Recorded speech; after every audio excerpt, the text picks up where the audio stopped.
BoomCo Flipbow review. This blaster sort of looks like a bow. It takes the BoomCo clips and it primes in a really weird way.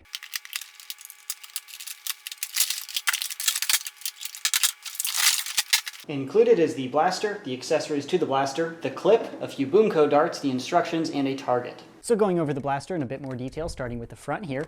No front attachment. It is a BoomCo blaster, of course. It does have a tiny little BoomCo rail right there if you want to mount one of the BoomCo shields. Then moving back, this is where you load the clip. It does take the BoomCo clips. This one, the included one, holds 20 BoomCo darts. To load, you put it in, not the whole thing, just the tip, and now you're ready. These goofy little arms move back and forth as you fire and prime, but you can rip them off and the blaster's still gonna work just fine. So no function, it's just a cosmetic piece. They do look pretty cool while you're firing, but it's just something to get in the way, which I'll get to in my opinion. Moving back, no BoomCo rails or anything else really to point out, no functional pieces until you get to the grip. Priming this blaster is a little weird. You just lift up the whole bow while the grip is stationary, or of course you could just move down the grip depending on your perspective of, upside down. The grip is really little. I complain about this all the time because I have a big hand, but I'm totally gonna complain about this one because it's just puny. The distance from where the webbing of your hand is supposed to sit and the trigger here is just way too little. Oh, you're just an adult. These are designed for kids. Wah, stop complaining. Hey, I'm pointing it out for the other big people around the world. I'm going to continue to complain about small grips because it's not necessary to alienate an adult to make it comfortable for a kid. You can make it comfortable for everyone. Trigger pull is fine, but it is just the grip. It's just very cramped, and especially on such an unorthodox priming mech, it just gets very uncomfortable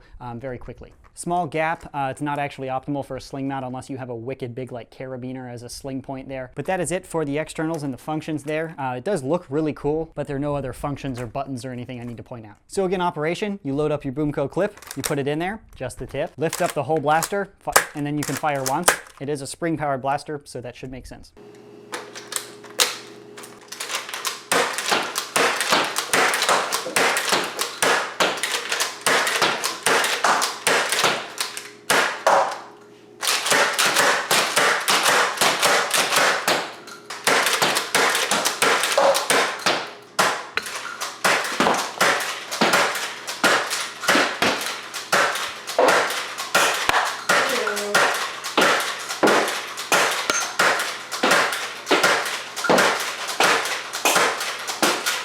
So it's definitely a little unorthodox to operate, but the firing velocity and performance is what you should expect from other BoomCo blasters. It fires along the same lines as all the others as far as velocity and range go. Getting to my opinion of this blaster, overall I don't like this blaster at all. I would not recommend it based on performance or ergonomics, or if you enjoy actually shooting the toy at all. If you want to look at it, it looks really cool, but if you want to shoot it, probably not. Spatial perception wise, you can fire this two ways. You either move the blaster or you move the grip, neither of which are comfortable. If you're trying to shoot at somebody, moving the entire blaster into your view so you can't see anything in front of you is not a good thing to do, and twisting your wrist like this is just not comfortable. I already complained about the grip, and I've only fired this about 100 and 150 times just to get to know the blaster before the review, and my hand's already bothered because of this weird orientation and tiny little grip. The ergonomics of this is just cramped, and I don't really like it. As far as the mechanics go, I didn't have any jams. The clip fed just fine. It fired every time. The mechanics are fine, so no real complaints about the objective mechanics of it.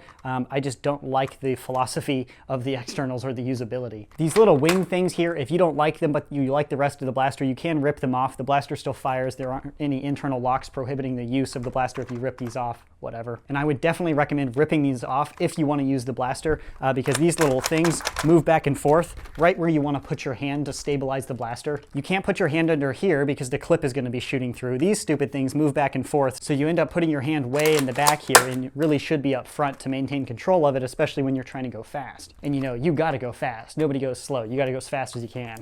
So I don't really agree with that, but again, it just comes down to personal opinion. It does fire just like other BoomCo blasters. Yeah, I had to do it just because you can. That's pretty cool. That is my opinion and review of the BoomCo Flipbow. If you're interested in purchasing one, I will put a buy link in the description box below. That is my opinion and review. Hopefully it helped you out. Thanks for watching.